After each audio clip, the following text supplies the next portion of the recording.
Bites. Hello, listeners. Welcome back to a very exciting and final episode for season 2 of the Denodo Data Bites series. I'm your host, Neha, and I'm thrilled to bring you Denodo Data Bites 2023 Wrapped. This year has been very interesting for us. We have discussed a wide range of topics from data mesh, logical data management, data governance, modern data strategy, and so much more. But amongst these wide range of topics, which are the winning categories that are crucial for organizations to consider, and how can Denodo help here is what we discuss in this episode. Without further ado, let me introduce our guest today, Suresh Chandrasekaran, Executive Vice President at Denodo. With a wealth of expertise spanning business strategy, market positioning, revenue acceleration, and ecosystem development, Suresh is joining us today to discuss key categories for building an effective modern data strategy for organizations. Welcome to Denodo Data Bites 2023 Wrapped, Suresh. We are live today on this countdown to 2024 with a few minutes left before the clocks strike 12 to ring in the new year. So can we reflect upon how this year has been for Denodo and what have been some big achievements to celebrate? Hi Neha, very happy to be on this podcast again. Wow, 2023 has been a phenomenal year for us. And I think, both organizationally and in terms of how customers are adopting Denodo, I've seen several patterns and highlights I'd love to share with our audience today. Thank you, Suresh. So moving forward, we had a big announcement in September, didn't we? Yes, indeed, Neha. 2023 saw the milestone event of having a new financial investor join Denodo, that is TPG Capital, which invested $336 million. In a market environment like that is a significant endorsement of Denodo's strategy and growth prospects. Angel Viña, our founder and CEO, led by the management team, has created the environment for Denodo to be able to attract such great partners. I had the privilege of meeting with the new board members, Mike Zappert of TPG, and in fact enjoying a soccer game with him while I was in Barcelona. We really are happy for not only them, but our existing investors, HGGC, and their advice and guidance on how we can continue to take this company to great heights. That's awesome. Thank you for sharing, Suresh. So I've been hearing some buzz about Denodo 9. Can you tell me more? Yeah, another major milestone for Denodo this year was on the product. Actually, Denodo 9 is just around the corner, so we'll save that for a 2024 podcast. But we did some very significant product enhancements. For example, we joined the Presto Foundation and embedded an MPP engine, Presto, into Denodo. That completely opens up the product for some very high performance and some new capabilities in using MPP engines for caching, for performance acceleration, and dealing with a lot of the data lake use cases. Second, very significant enhancement in the product was now AI is throughout the product, from data engineering to transformations to recommendations for data sets to security.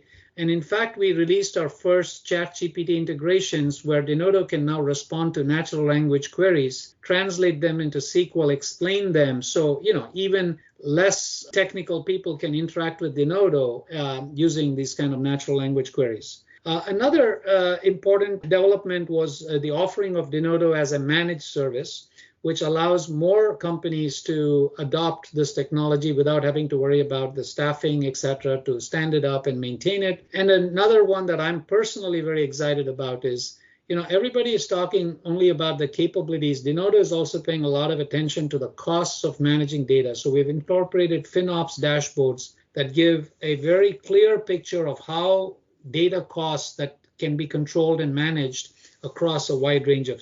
These are just the tip of the iceberg, and they are already in Denodo 8. Denodo 9 is going to take us into a completely another level, and that's just around the corner, as I said, in the first quarter of 2024. Very exciting indeed. So what about the people at Denodo then? Have we had any new additions? Indeed, Neha. We're one company that has in our entire lifetime has never had a layoff, but we've continued to add people during 2023. Let me start with the management team. And what I call the functions of finance, legal have had very significant new people. We have our new CFO, our new chief legal officer, joining a very deeply tenured management team, but adding some new perspectives as we march towards our growth. I would say there's been a significant enhancement in our HR function, whereas company is growing with more people. I particularly love the Denodo wellness programs, how we've incorporated charitable actions and community actions as part of the people fabric. And I'm also super excited about the 41 plus nationalities that we get to interact with every day. Denodo has a very unique people culture, global company, global cultures. We celebrate everything from Diwali to Kwanzaa. We have these great initiatives in the office. And this is one of the reasons that not only are we growing the number of people, but we also have super low churn. So I think people are one of the greatest assets at Denodo, and we're welcoming new management level people and growth from within as well. Definitely has been a really exciting year for Denodo and so much more to look forward to in 2024 as well. So thanks, Suresh. And I just saw the latest Gartner Magic Quadrant report was released, right? So what is the buzz in the industry? Well, now there are so many such reports that I myself am finding it hard to keep track of everything. But Gartner Magic Quadrant is one of the leading reports. For a fourth year in a row, Denodo is a leader in the Gartner's Magic Quadrant for data integration. And we're in a company of some giants like SAP, Microsoft, Oracle, and so on and so forth, IBM. But Denodo has continued to not only keep pace, but we moved further to the right into the top this year. So that's a great achievement just on that specific report. But I'm always more excited about what customers say. So there's a Gartner report called Customer Choice. Again, we are fourth year in a row, a customer choice. Forrester's Data Fabric, we're a leader. And there was a new report called GigaOM Radar, specifically on Data Fabric. We are way out front of all the companies in this concept of data fabric in the GigaOM report. I'd encourage everybody to take a look. Now, these are just the culmination of all the work we do for the product with the customers and the vision and the execution. So the reports are great, but it's really what we are applauding here is all the work that goes behind it from our people, our customers, our partners. So I'm super excited about that. And how about our go-to-market strategy? How has it evolved with the trends in the data industry? It is a challenging environment. There are new products, new trends. The cloud is a major factor as the cloud hyperscalers have increased their offerings. At the same time, Denodo has proven its mettle in this changing environment. But in order to do that, we also have to be very adaptive. And so let me touch on that with two or three key points. Our go-to-market strategy has certainly evolved. From our sales perspective, we've been more focused on strategic accounts with a very focused approach, and also developing the rest of the market, using a different approach, particularly where partners play a key role. I'll come back to that. So with this focus on large enterprises, we're also changing the way we appeal the product. So we've been doing more of the marketing and sales to business stakeholders and not only the IT stakeholders. The branding of Denodo and the recognition of Denodo with the more broader business audience has been increasing. We've been taking more of what we call an ABX approach, which is account-based marketing, account-based targeting, and in that bringing very account-specific messages or vertical-specific messages in how we address our customers and targets. Now, there's been a significant enhancement in our messaging and product marketing. We're still in the early stages of that, but as we redefine to really do surveys and understand what are the true delighters of Denodo that customers respond to, and really focus on that. Similarly, focusing on key horizontal and vertical use cases. So all of this is a joint effort between marketing and sales and all of the functions in the go-to-market. And by extension, we're also taking all of these changes to enabling and training our own people, our sellers, as well as the sellers of our partners, which are really an extended part of Denodo. And so, the partners is something I'd like to add on a little bit, because I think that is a very important part of our go-to-market strategy. We are putting more effort into our partner network, and they span the hyperscalers. We're increasing our level and traction with AWS. We're doing tri-party solutions with AWS, Google, Microsoft. Of course, we are also partnering with key ISVs like Snowflake, Databricks, Collibra, and of course, our expanded network of SI partners are critical. And that's how we can support business in the 25 countries we operate. And so while some companies are withdrawing from some countries, Denodo is actually investing, but partners are a key part of that strategy for us to continue to grow in those markets. Definitely. So now on the customers and partners front, right? How have customers and partners been part of this journey? What are the key milestones this year? Yeah, the partners, as I mentioned, are part of the go-to-market, but not only. They're also part of ensuring customer success.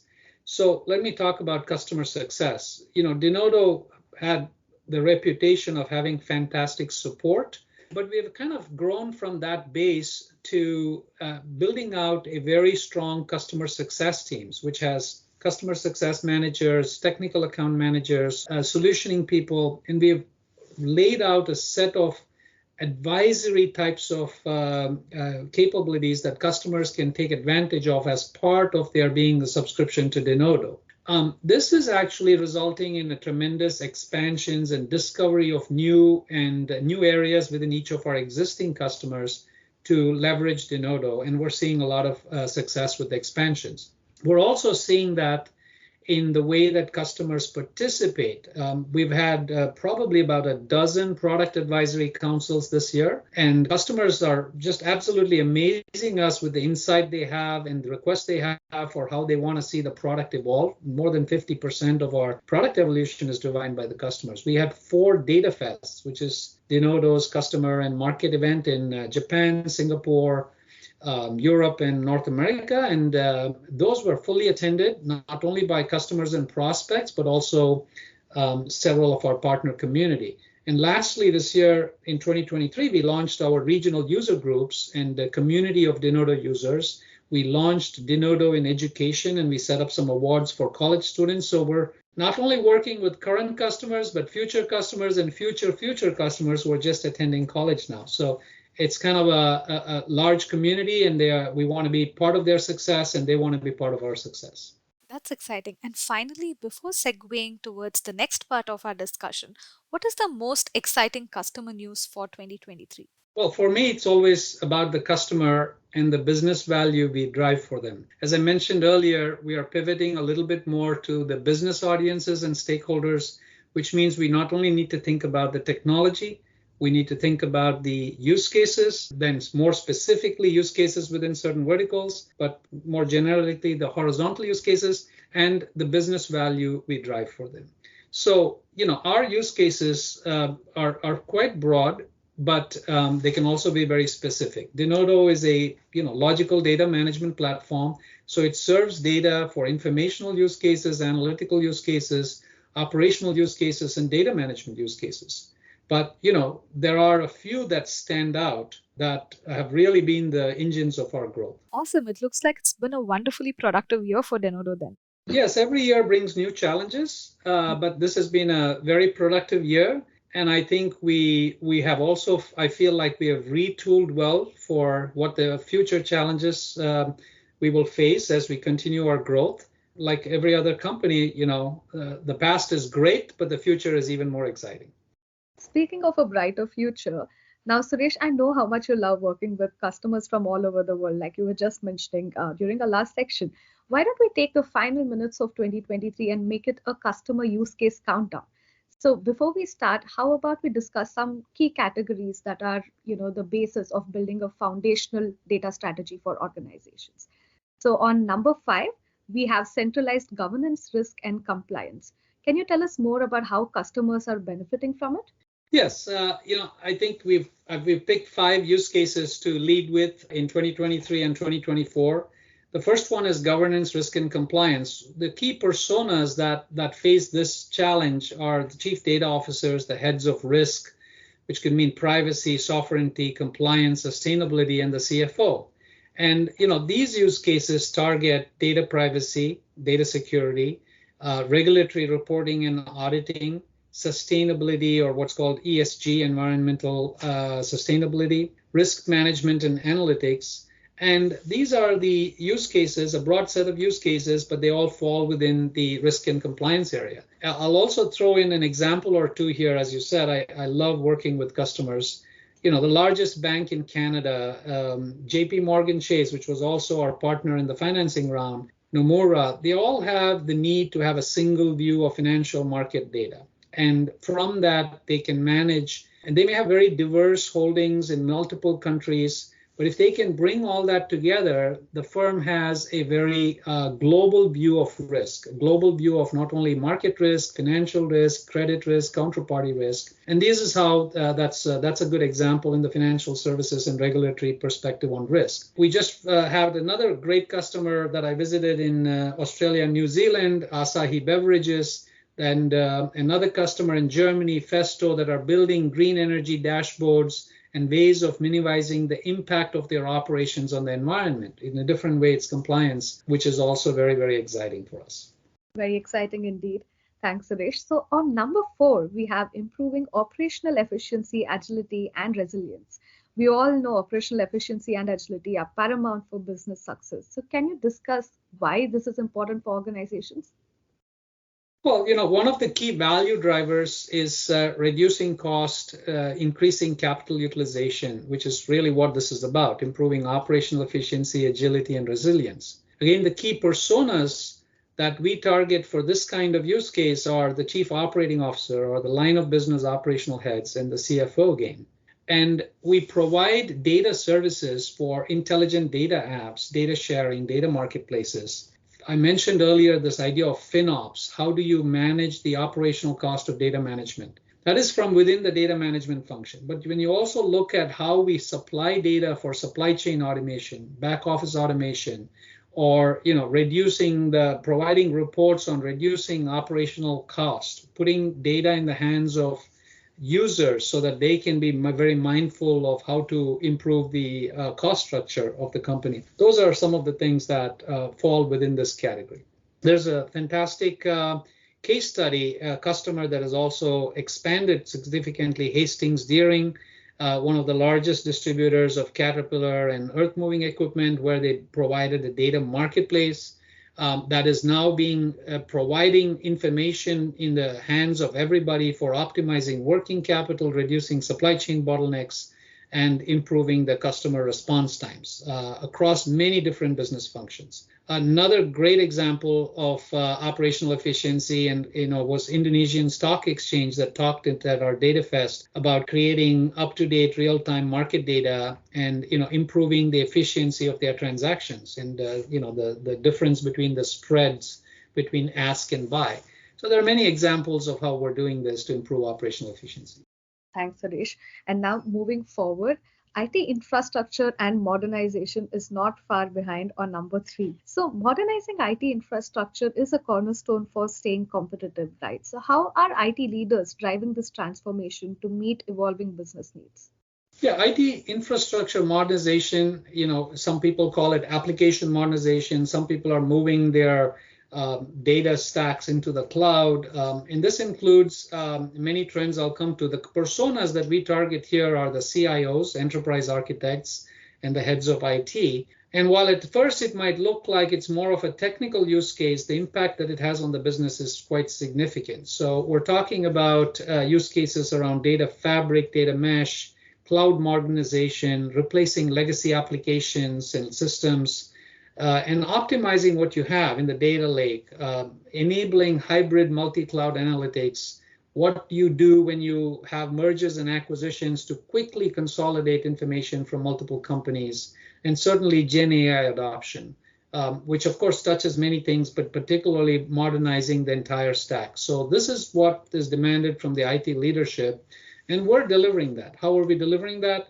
A great example is, again, the largest private bank in India wanted to adopt a multi-cloud adoption. They didn't want to be locked down to any one cloud. So they wanted to make sure that their applications and analytics are portable. And in order to have this multi-cloud journey, what they decided was they needed to have a cloud agnostic logical data platform on which then they would leverage all of their applications and analytics. And that's exactly what we have delivered. Other companies have found that their journey is a continuous one. They move perhaps to one cloud and then within that to another product. So that was the case. Syngenta presented at the Snowflake Summit around how they went to Amazon and then to Snowflake and so on, and how the migrations were much faster and seamless and risk-free because of their Denodo adoption. So modernizing IT is, again, a fantastic use case. I think you have them in number 3 position there. We sure have, and thank you. We keep hearing about these technical terms like data governance and IT modernization, but you always think that if only we have an example, it helps us understand these more, like in terms of like the companies and the industries. So I think these were some really good examples that you shared. So now on number 2, closely followed by data foundation for improved customer experience. Why is it still crucial in today's business landscape? Can you explain about this a bit further? Well, as I love talking about customers, whatever business you're in, whether you're retail, you're a hospital serving patients, you're a financial advisory firm, the customer always comes first. If there's no customer, there's no business. So understanding the customer really well and giving them a fantastic all-round experience also comes down to data. You need to understand all aspects of the customer, and data is very critical. So we find that the data foundation for improving customer experience is one of the top, or you have it in number 2 spot, use cases for Denodo. The key personas for that are the chief marketing officer or the chief customer officer, or also the line of business heads. And there's, customer data platforms. But instead of putting all the data in one place, Denodo brings that 360 view of the customer, facilitates customer engagement applications, self-service portals by feeding those platforms with data from everywhere. And so the demand for market or customer-facing functions is, continues to grow, and Denodo has been delivering that.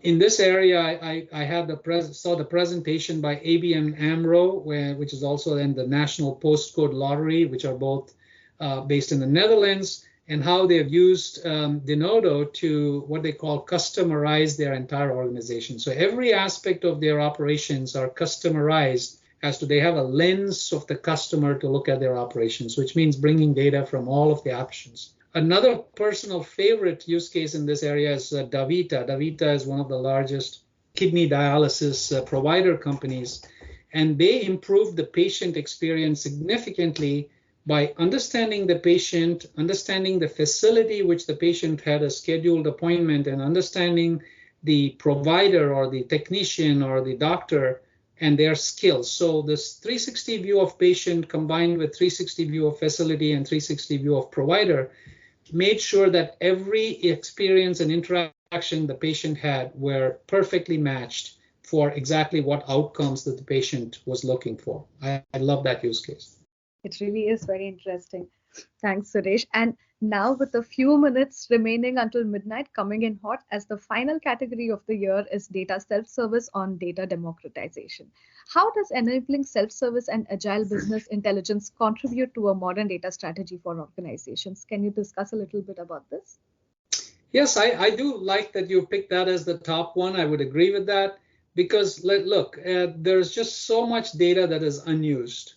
By various counts, as much as 80% of the data is not being put to productive use. And only a handful of people in these organizations have access to the right data. It should be close to 100%. So when you take that concept of data democratization and data self-service, it can have magnitude, increased impact if all of the data that's relevant is in the hands of all of the people that are making decisions, not just the top guys or the analysts or the specialists, but every day-to-day worker. And that's really what this is all about. And therefore, being at the top position makes sense because it has huge impact. We focus this on key personas such as business-facing CIOs and CDOs who have as a mission to democratize or increase the data culture, heads of data and analytics, and of course, line of business heads. So anything that provides self-service and agile business intelligence, including technologies like logical data warehouses and marts, artificial intelligence projects that particularly allow people to interact with data in natural language, executive dashboards, anything that helps the business, in short, is a great demonstration of this capability and use case of Denodo. There was a great presentation by ING at our data summit in Europe about how they re-architected their entire data infrastructure to support this kind of a data marketplace approach, but they also made sure that it had the right amount of data access and rights management and data pre-processing to meet every one of these. Another company, which is actually non-traditional, Perkins Coie in Seattle, headquartered in Seattle, but it's a multinational law firm. They came to our Data Fest in North America and showcased how DV is now being, Denodo is being now leveraged in their digital transformation program, where lawyers have access, paralegals, and everybody up and down the chain in that law firm has access. So certainly data self-service, data democratization is our number one pick. Awesome. Thanks so much. What an exciting 2023 Denodo Data Bites wrap, and so much to look forward to in 2024. And with this, here's wishing our listeners a Happy New Year. And a quick message to our listeners: if you enjoyed this episode, please head over to www.denodo.com/podcast to find out more resources on all things data.